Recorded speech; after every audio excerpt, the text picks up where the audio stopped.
Kookoksen avaamiseen tarvitaan vähän erilaisia keittiövälineitä kuin tavallisesti. Että kannattaakin itse asiassa kurkistaa sinne työkalupakin puoleen.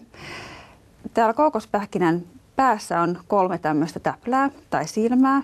Ja nyt tällä piikillä on tarkoitus sitten etsiä, mikä näistä täplistä on pehmeä. Siellä on aina yksi, josta tämä piikki menee läpi. Kannattaa jonkun verran pyöritellä tätä piikkiä, että saa sen reijän vähän suuremmaksi, jolloin sieltä saa valutettua nesteen kätevästi pois. Lähdetään naputtelemaan niin, että yhtä kohtaa ehkä semmoinen 7 kertaa ja siirretään sitten vähän matkaa eteenpäin. Ja tätä pikkuhiljaa niin, että kierretään koko se kookospähkinä ympäri. Sillä kertakierroksella se pähkinä ei vielä lähde halkeamaan, että saattaa kestää 2, 3, 4 kertaa. Sitten jossain vaiheessa kuuluu vähän sellainen erilainen ääni ja krak, siihen tulee pieni halkeama. Sitten se halkeama kiertää lopulta koko sen kookospähkinän. Se on siinä.